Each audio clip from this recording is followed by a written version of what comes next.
Okay, so well, here at Harpin on Rugby, we're now coming to the end of our fifth season of podcasts, and our first recording was at the end of July 2023, which means we have practically had senior rugby to harp on for an entire calendar year.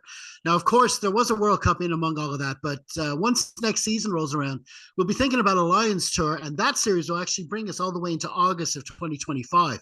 World Rugby have been planning to revamp their global calendar for quite a while, and to be fair to them, COVID kind of delayed things a bit. So it was only last October when they announced that they had approved a transformational reform of the global men's and women's rugby calendars from 2026. But starting with yourself, David, I mean, given what we know of these reforms, I mean, are they going to do anything to stop these seemingly never-ending seasons?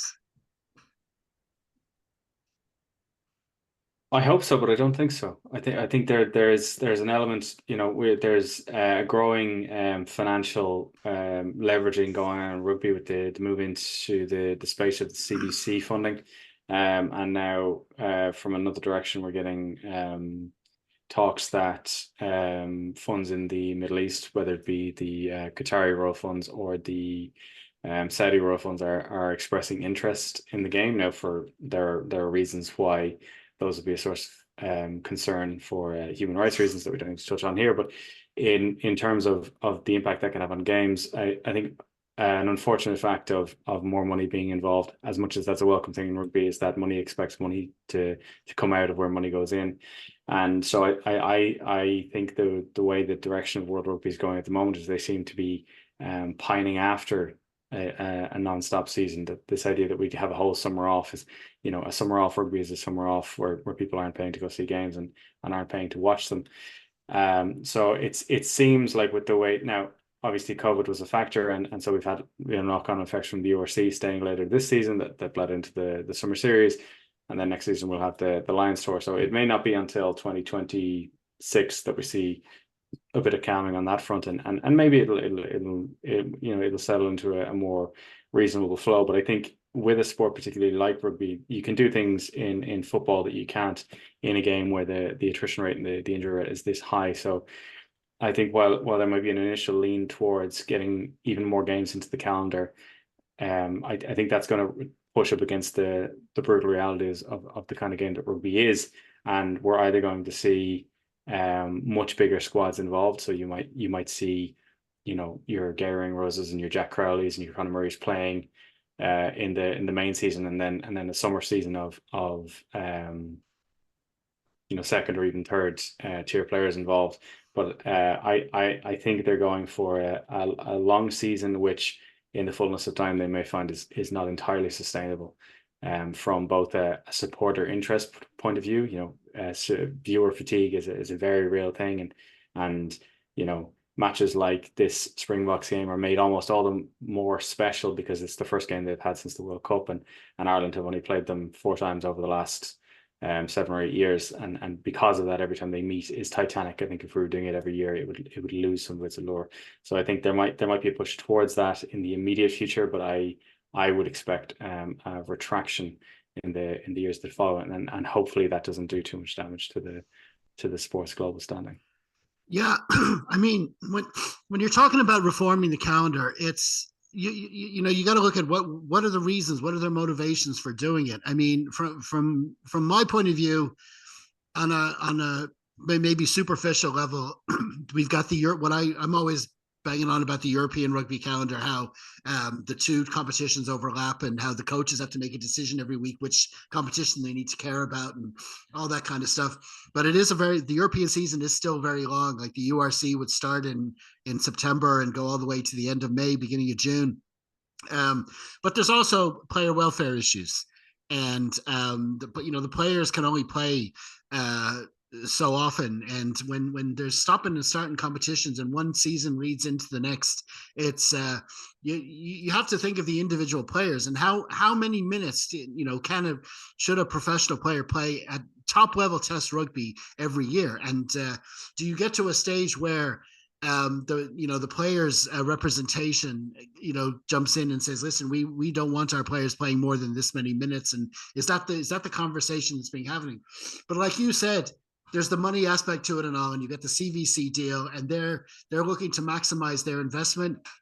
there. And the best way to do that is to get as many of the marquee matchups as they can. They want the New Zealands playing the Englands and the Irelands and the South Africas all playing each other, and then you've got the likes of Dubai and all those places for as potential venues for these things. And there's a lot of things going on, and depending on where the motivation is, that's how the calendar is going to change. And we talked in the main pod about the Nations League and what that's going to do. And there's no, and another responsibility of World Rugby, as we've said before, is to provide more competitive rugby for the tier 2 nations. But if they bring in a Nations League and don't have any kind of promotion or relegation or any chance of them to play the tier 1 nations, that's going to be put on the back burner as well. And I don't think that's happening until 2030. So that it's a change, but is it going to be a change that brings about, we've been talking about maybe reforming the calendar for years, but is it going to bring about the changes we want for rugby and to improve rugby in all the areas where we want it? What do you think, Kieran? I think one issue is once you bring in a change, it's very hard to revert back to what it was originally. We see that with the European Cup and the European season, as you say. I mean, European Cup used to be 6 pools of 4. Everyone plays each other twice into the last 8, semi-finals, final, very elite competition. Now we have, I don't even know how many teams at this stage, 24, and there's a last 16. You don't play the same teams home and away, and it's a bit of a mess. But the problem is there's a week missing now in the tournament. There's 1 week less, so that naturally means you can't find that week anymore, and that week is belonging to the domestic leagues.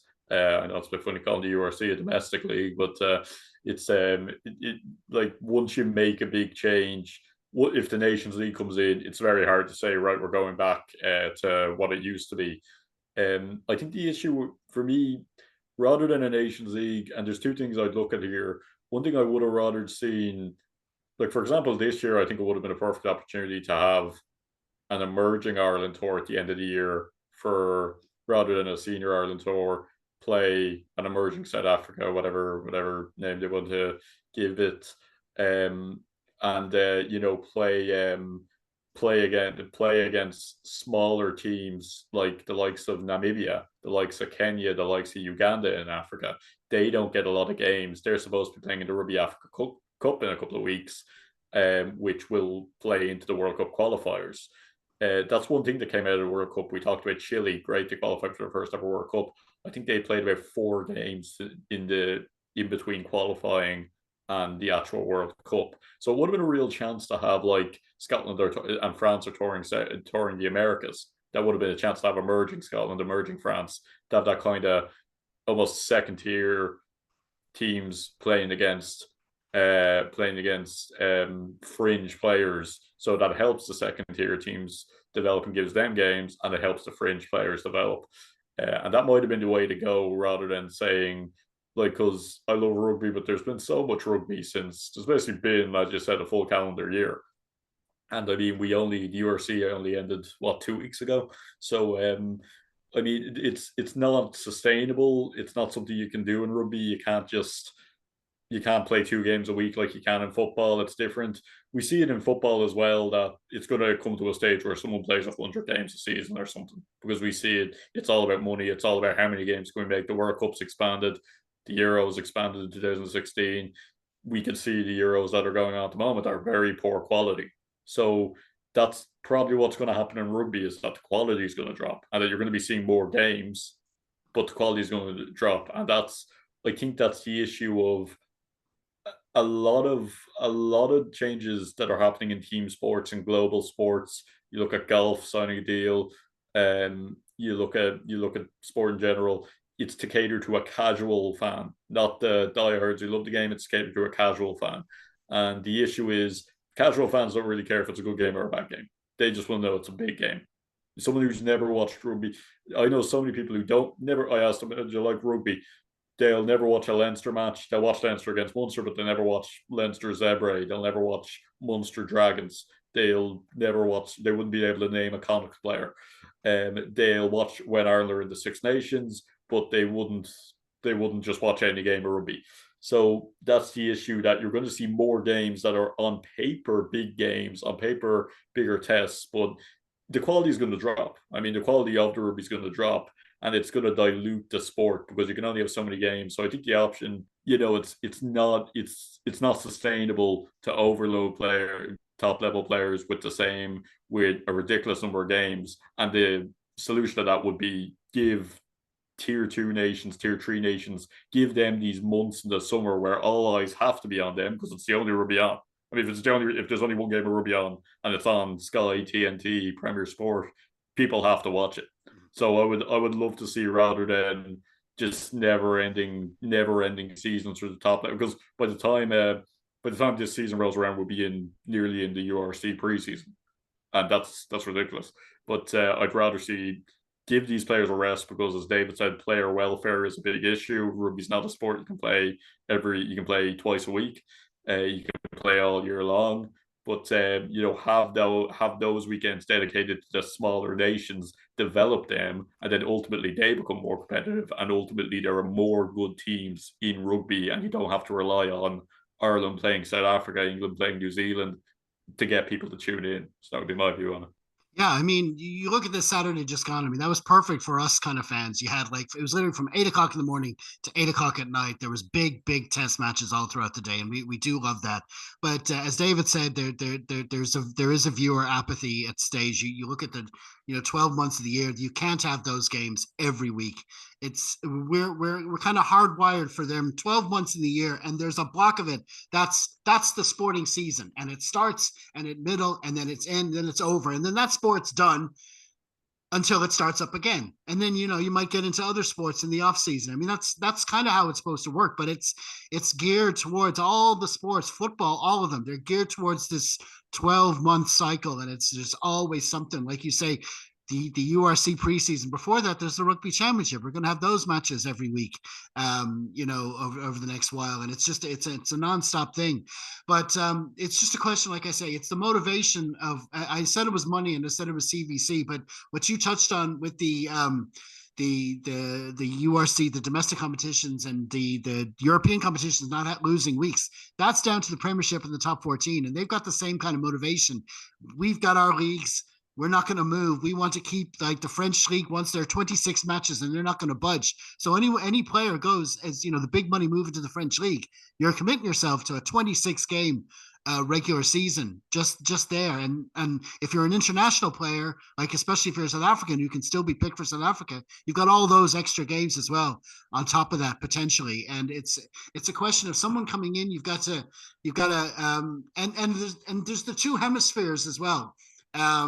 The South Africa Ireland thing. South Africa's clubs came up to our competitions, but their national team didn't. They didn't join the Six Nations. Their test players, they might have appeared maybe for the Bulls and the Sharks in the URC when the Six Nations are on, but they weren't playing in the attritional Six Nations Championship in February and March. So their players are on a different trajectory to us. They're geared towards, and maybe one of the reasons why they don't do so well in the qualifying rounds of Europe is because when they're played in December and January, they're hardwired for that to be their off season.